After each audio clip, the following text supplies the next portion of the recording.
Hello, today is Monday, October 27th, 2025, and today I'll be reading from the United Church of Christ Daily Devotional, utilizing a Christian scripture and a text written by a pastor of a very large church in Stone Mountain, Georgia, Kenneth Samuel. Victory for the World, and actually it says Decatur, Georgia. Um, Incredible guy. I've heard him speak in person. But anyway, I think listen to this devotional, the thoughts I had while reading it, and consider what it might say to you for today or for your life, and for life that we inhabit together, um, regardless of your particular faith beliefs or non-faith beliefs.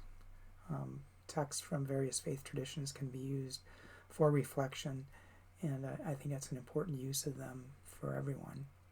The devotion I'll be reading today is Resisting and Attracting, written, as I mentioned, by Kenneth L. Samuel. And Kenneth bases the devotion upon James chapter 4, verses 7 through 8 from the New Living Translation. Resist the devil and he will flee from you. Come close to God and God will come close to you. And Kenneth writes, according to the wisdom of Proverbs, our thoughts determine our reality. For as a person thinketh, so are they. According to the Buddha, what you think, you become. What you feel, you attract. What you imagine, you create. According to the disciples of higher consciousness, we don't attract what we want, we attract what we are. These maxims say to me that no one's reality is immutably predetermined.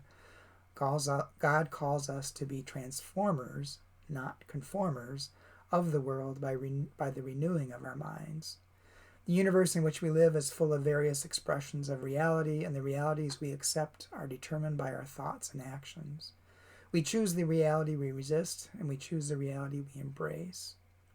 The attitudes and actions we take to resist the realities we choose to reject are just as important as the attitudes and actions we take to manifest the realities we choose to embrace. The philosopher Edmund Burke said, the only thing necessary for the triumph of evil is for good people to do nothing. Conscientious resistance of abject despair is necessary to embrace bright vistas of hope. Resistance to institutional bias is essential to the establishment of social justice. Deeper love will never be realized without a steadfast resistance to prideful exclusion. We are often pretty clear about the realities we seek to bring into being. But are we as clear about what must be diligently resisted before that which is desired is manifested? Neither evil nor righteousness is inevitable. The triumph of one over the other is greatly determined by what we consciously resist and by what we consciously embrace. And Kenneth's prayer. Lord, for diligence to resist evil and for devotion to draw close to you, I pray. Well, lots of things went through my mind as I was reading this, and I think it's important. One aspect of this is that it's important for us to understand our interconnectedness with one another and with all of creation.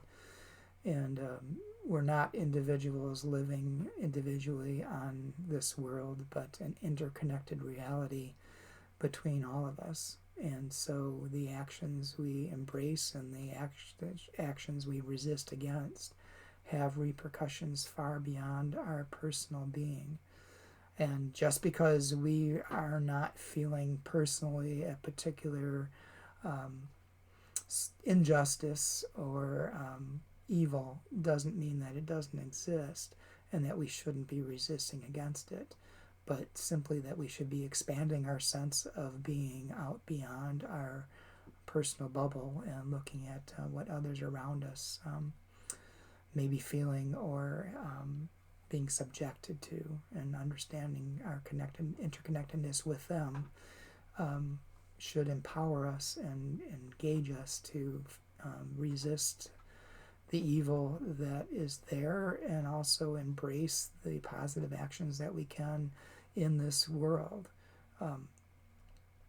And sometimes it's hard. Sometimes we need a break. Sometimes we need to step back and just take a breath, and regather our resources, and then continue to do what we can with what we have, where we are, and continue to fight the good fight with the tools that we have been given, and also to embrace those moments in which we can help manifest the joy and love and empathy that we have in the world so that it can continue to grow and be spread.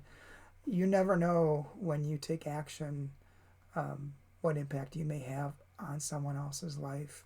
You may never see the result of that, but if we continue to perpetuate that and echo it out into the world, we can continue to grow and to build momentum for change, and resistance against evil, and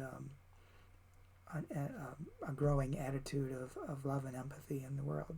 Anyway, those are some of the thoughts I had as I was reading this, and I really do think that if there is a divinity, a God, if you will, that the way we grow closer is to grow closer to one another and support one another, and find that presence in the relationship we have with one another. My thoughts. Hope that gives you something to think about, and for this day and in your own life, and look for ways that you can continue the resistance and embrace the good in the world and in yourself.